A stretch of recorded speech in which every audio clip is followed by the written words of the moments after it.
Clip number 168۔ اس clip میں آپ قرآن پاک کی سورہ نساء کی آیت نمبر 5 تا 7 تک کی تلاوت، ترجمہ اور تفسیر قرآن صراط الجنان سنیں گے۔ بسم اللہ الرحمن الرحیم۔ ترجمہ، اللہ کے نام سے شروع جو نہایت مہربان رحمت والا ہے۔ وَلَا تُؤْتُوا السُّفَهَاءَ أَمْوَالَكُمُ الَّتِي جَعَلَ اللَّهُ لَكُمْ قِيَامًا وَارْزُقُوهُمْ فِيهَا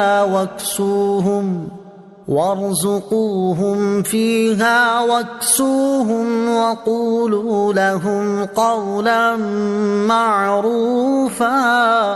ترجمہ، اور کم عقلوں کو ان کے وہ مال نہ دو جسے اللہ نے تمہارے لیے گزر بسر کا ذریعہ بنایا ہے، اور انہیں اس مال میں سے کھلاؤ اور پہناؤ اور ان سے اچھی بات کہو۔ وَلَا تُؤْتُوا السُّفَهَاءَ أَمْوَالَكُمْ، اور کم عقلوں کو ان کے مال نہ دو۔ اس آیت میں چند احکام بیان فرمائے جن کا خلاصہ یہ ہے کہ جن بچوں کی پرورش تمہارے ذمے ہے اور ان کا مال تمہارے پاس ہے، اور وہ بچے اتنی سمجھ نہیں رکھتے کہ مال کا مصرف پہچانے، بلکہ وہ اسے بے محل خرچ کرتے ہیں، اور اگر ان کا مال ان پر چھوڑ دیا جائے تو وہ جلد ضائع کر دیں گے، حالانکہ مال کی بہت اہمیت ہے کہ اسی کے ساتھ زندگی کی بقا ہے۔ لہٰذا جب تک مال کی اچھی طرح سمجھ بوجھ انہیں حاصل نہ ہو جائے تب تک ان کے مال ان کے حوالے نہ کرو، بلکہ ان کی ضروریات جیسے کھانے پینے اور پہننے کے اخراجات وغیرہ ان کے مال سے پورے کرتے رہو، البتہ ان سے اچھی بات کہتے رہو جس سے ان کے دل کو تسلی رہے اور وہ پریشان نہ ہوں۔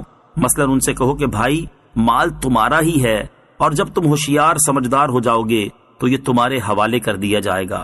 اچھی بات کہنے کا معنی یہاں مفسرین نے وہ لیا ہے جو اوپر بیان ہوا، البتہ مطلقاً اچھی بات میں بہت سی چیزیں داخل ہیں۔ یہ بھی اس میں داخل ہے کہ ان کو آداب زندگی سکھاؤ، کھانے پینے، اٹھنے بیٹھنے، بات چیت کرنے، سب کاموں میں ان کی تربیت کرو۔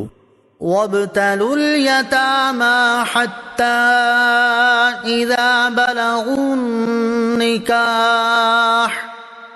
فَإِنْ آنَسْتُم مِّنْهُمْ رُشْدًا فَادْفَعُوا إِلَيْهِمْ أَمْوَالَهُمْ وَلَا تَأْكُلُوهَا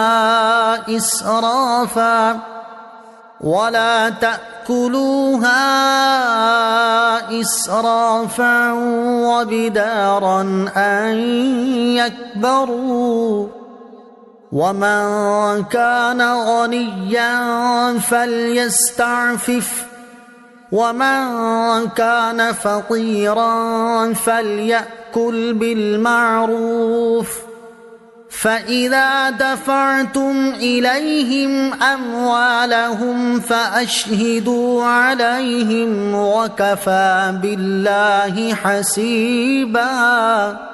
ترجمہ، اور یتیموں کی سمجھداری کو آزماتے رہو یہاں تک کہ جب وہ نکاح کے قابل ہوں، تو اگر تم ان کی سمجھداری دیکھو تو ان کے مال ان کے حوالے کر دو، اور ان کے مال فضول خرچی سے اور اس ڈر سے جلدی جلدی نہ کھاؤ کہ وہ بڑے ہو جائیں گے، اور جسے حاجت نہ ہو تو وہ بچے، اور جو حاجت مند ہو وہ بقدر مناسب کھا سکتا ہے۔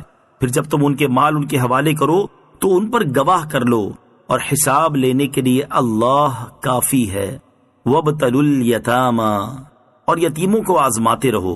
اس آیت مبارکہ میں یتیموں کے حوالے سے بہت واضح احکام دیے ہیں، چنانچہ فرمایا کہ جن یتیموں کا مال تمہارے پاس ہو ان کی سمجھداری کو آزماتے رہو، جس کی ایک صورت یہ ہے کہ ان کا مال دے کر وقتاً فوقتاً انہیں دیکھتے رہو کہ کیسے خرچ کرتے ہیں۔ یوں انہیں آزماتے رہو یہاں تک کہ جب وہ نکاح کی عمر کو پہنچ جائیں، یعنی بالغ ہو جائیں، تو اگر تم ان میں سمجھداری کے آثار دیکھو کہ وہ مالی معاملات اچھے طریقے سے کر لیتے ہیں تو ان کے مال ان کے حوالے کر دو۔ یہاں تک ان کے بارے میں حکم دینے کے بعد اب سرپرستوں کو بطور خاص چند ہدایات دی ہیں، چنانچہ فرمایا کہ یتیموں کے مال کو فضول خرچی سے استعمال نہ کرو، اور ان کا مال جلدی جلدی نہ کھاؤ، اس ڈر سے کہ جب وہ بڑے ہو جائیں گے تو چونکہ تمہیں ان کے مال واپس کرنا پڑیں گے، لہٰذا جتنا زیادہ ہو سکے ان کا مال کھا جاؤ، یہ حرام ہے۔ مزید ہدایت یہ ہے کہ یتیم کا سرپرست اگر خود مالدار ہو، یعنی اسے یتیم کا مال استعمال کرنے کی حاجت نہیں، تو وہ اس کا مال استعمال کرنے سے بچے، اور جو حاجت مند ہو وہ بقدر مناسب کھا سکتا ہے، یعنی جتنی معمولی سی ضرورت ہو۔ اس میں کوشش یہ ہونی چاہیے کہ کم سے کم کھائے۔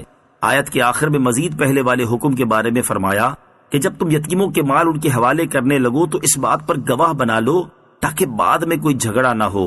یہ حکم مستحب ہے. للرجال نصيب مما ترك الوالدان والأقربون